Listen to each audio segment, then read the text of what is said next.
¿Alguna vez te has preguntado quiénes eran nuestros antepasados directos, esos que pintaron bisontes en cuevas oscuras y sobrevivieron a la edad de hielo? Hoy vamos a viajar en el tiempo, unos 40.000 años atrás, para conocer al hombre de Cro-Magnon. Hoy no hablamos de un eslabón perdido, sino de nosotros mismos, de los primeros Homo sapiens anatómicamente modernos que llegaron a Europa.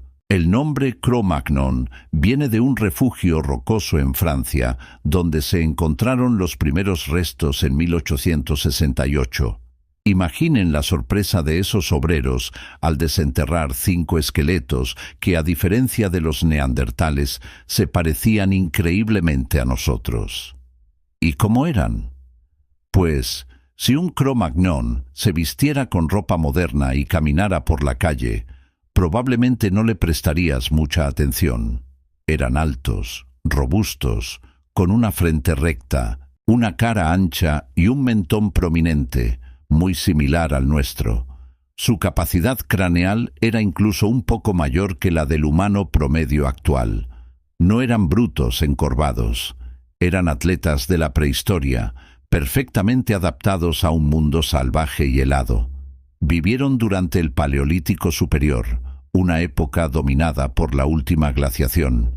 El paisaje europeo era una tundra fría, recorrida por mamuts lanudos, renos, bisontes y rinocerontes lanudos. Sobrevivir aquí no era tarea fácil, pero los cromagnones no solo sobrevivieron, sino que prosperaron. ¿Cuál era su secreto? La innovación y la cooperación. Eran cazadores-recolectores expertos. Su arsenal de herramientas era mucho más sofisticado que el de sus predecesores. Ya no se conformaban con simples hachas de mano. Utilizaban el hueso, el marfil y las astas para crear una increíble variedad de utensilios. Agujas finísimas para coser ropas de piel que les permitían soportar el frío glacial, arpones con púas para pescar salmones y truchas, y puntas de lanza letales. Una de sus invenciones más revolucionarias fue el propulsor.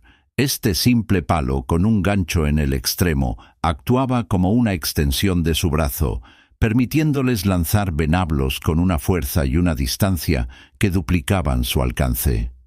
Esto cambió las reglas del juego. Podían cazar grandes animales, como mamuts o bisontes, desde una distancia segura, reduciendo el riesgo y aumentando las probabilidades de éxito. La caza no era un acto individual, sino un esfuerzo coordinado de todo el grupo, una coreografía de supervivencia. Pero los cromagnones no solo vivían de la carne, eran recolectores inteligentes, conocían el ciclo de las plantas y recolectaban frutos, raíces y semillas para complementar su dieta. Su vida era nómada, siguiendo a las manadas de animales y los cambios de estación. Vivían en pequeños grupos, probablemente de unas 20 a 30 personas, formando clanes familiares.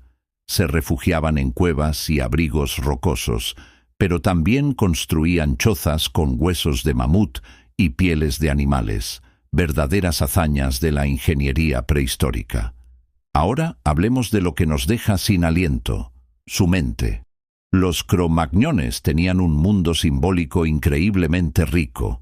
No solo pensaban en sobrevivir, pensaban en el más allá, en la belleza, en contar historias. Esto lo vemos en sus enterramientos. A diferencia de los neandertales, sus rituales funerarios eran complejos y llenos de significado. Enterraban a sus muertos con ofrendas, herramientas, adornos personales hechos de conchas y dientes de animales, y a menudo los cubrían con ocre rojo. Este pigmento mineral, que simbolizaba la sangre y la vida, sugiere una creencia en una vida después de la muerte, un deseo de que el difunto continuara su viaje en otro mundo. Y por supuesto está su arte. El arte del hombre de Cro-Magnon es una de las mayores maravillas de la historia humana. Entremos en una cueva como Lascaux en Francia o Altamira en España. En la oscuridad, a la luz parpadeante de una lámpara de tuétano, las paredes cobran vida. manadas de caballos salvajes, bisontes majestuosos, ciervos en plena carrera. No son simples dibujos, son obras maestras. Utilizaban los relieves naturales de la roca para dar una sensación de volumen y movimiento. Mezclaban pigmentos minerales como el óxido de hierro para el rojo y el carbón para el negro, creando una paleta de colores terrosos. ¿Por qué lo hacían?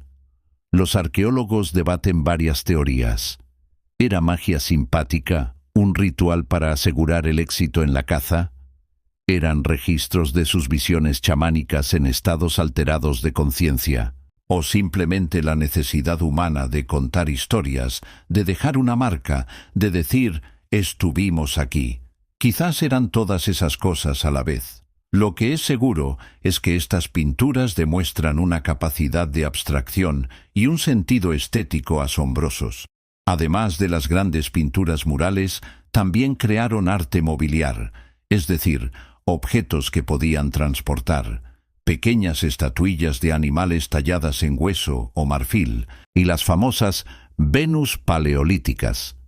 Estas figurillas femeninas, como la Venus de Willendorf, con sus formas exageradas, no son retratos realistas.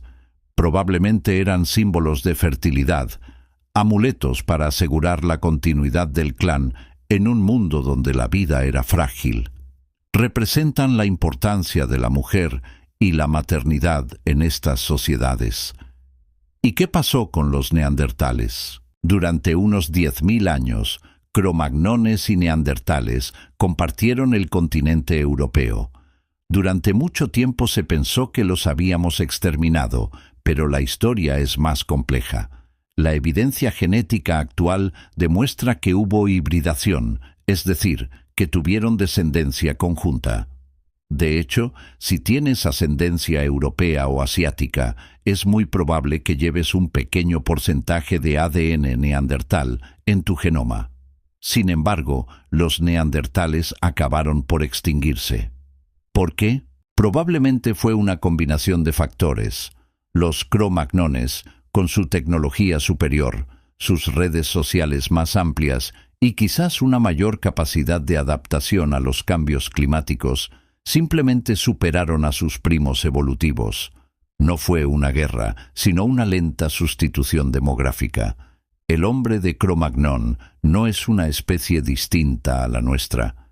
Ellos somos nosotros. Sus innovaciones sentaron las bases de todo lo que vino después: la agricultura, las ciudades, la escritura, la ciencia. En su arte vemos el primer destello de la creatividad que nos llevaría a componer sinfonías y a viajar a la luna. Eran los pioneros, los primeros humanos modernos que se enfrentaron a un mundo helado y lo llenaron de vida, arte y significado. Al mirar las pinturas de Lascaux o al sostener una réplica de una aguja de hueso, estamos conectando directamente con nuestros ancestros más profundos. Nos recuerdan que la resiliencia, la creatividad y la necesidad de comunidad son parte de nuestro ADN desde hace decenas de miles de años. La próxima vez que mires las estrellas, piensa en ellos, que también las miraban, preguntándose quizás las mismas cosas que nosotros.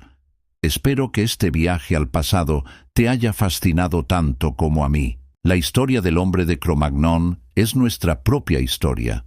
Si te ha gustado el vídeo, no olvides darle a me gusta. Muchas gracias por acompañarme y nos vemos en el próximo vídeo.